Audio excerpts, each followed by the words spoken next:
La Confédération africaine de football, CAF, avait le choix entre le nord du continent, symbolisé par la candidature égyptienne, et son extrémité, portée par le recours sud-africain, déjà actionné en 2013, quand la Libye avait d'autres priorités que d'organiser la CAN.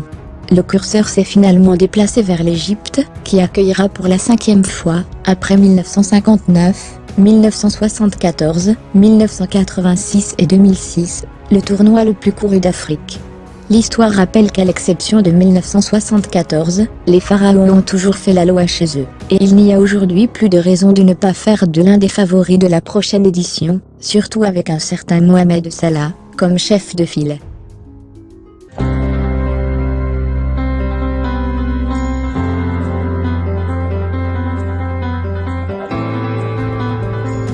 L'Égypte a reçu l'élite du football africain, quand la CAN se disputait à 3, 1959, à 8, 1974 et 1986, et à 16, 2006.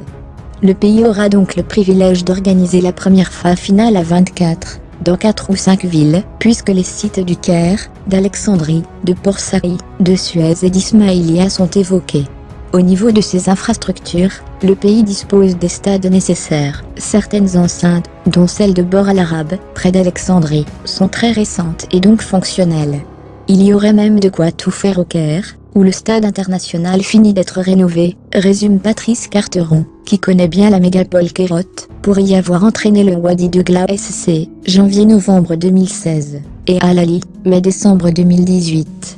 Les équipes qui vont participer à la CAN n'ont pas de souci à se faire, quant à la qualité des infrastructures sportives. Il y a des stades modernes, les pelouses sont en général de qualité, et il y a assez de complexes sportifs, dont certains appartiennent à l'armée, avec de bons terrains pour s'entraîner. Poursuit le technicien français. La Confédération africaine de football, CAF, a tranché en janvier dernier. C'est l'Égypte qui accueillera la CAN 2019, l'été prochain, 15 juin-13 juillet, en remplacement du Cameroun, qui s'était vu, fin novembre, retirer son statut de pays organisateur en raison de retard accumulé dans les travaux des infrastructures.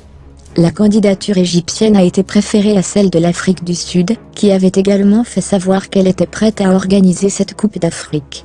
Les pharaons, emmenés par Mohamed Salah, figureront parmi les favoris à la victoire finale. Maintenant que le lieu du tournoi est connu, il reste à désigner les pays qui participeront à la compétition.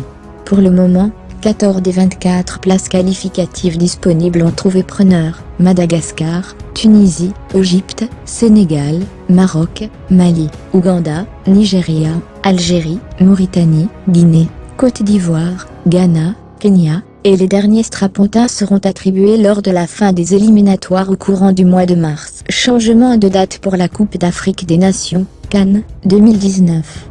La compétition footballistique aura lieu du 21 juin au 19 juillet au lieu du 13 juin au 15 juillet. Un report d'une semaine en raison du Ramadan, a indiqué Alaf Mohamed Fadel, directeur de la compétition, confirmant l'annonce faite le 28 janvier courant par Ahmed Choubié, vice-président de la Fédération égyptienne de football. La décision a été prise à la demande des pays du Maghreb, le Maroc, la Tunisie et l'Algérie, qui souhaitaient un temps de repos pour leurs joueurs après la fin du Ramadan, poursuit l'agence de presse française. Selon un courrier de la Confédération africaine de football, CAF, envoyé aux associations membres, cette décision a été prise lors d'une réunion tenue samedi 26 janvier au Caire en Égypte, pays hôte de la compétition. La CAF annonce également que le tirage au sort de la CAN 2019 aura lieu le 12 avril dans la capitale égyptienne. Cette année, le mois de Ramadan commencera début mai et finira début juin. C'est la première fois que la CAN se jouera en plein été, avec 24 équipes au lieu de 16 pour les éditions précédentes. Le report de la CAN a également remis en scène l'obligation de qualification du Cameroun qui avait précédemment été retenue pour accueillir la compétition. J'espère que vous avez apprécié la teneur de cette courte vidéo en vous invitant à vous abonner. Merci de votre soutien, et à très bientôt, bisous.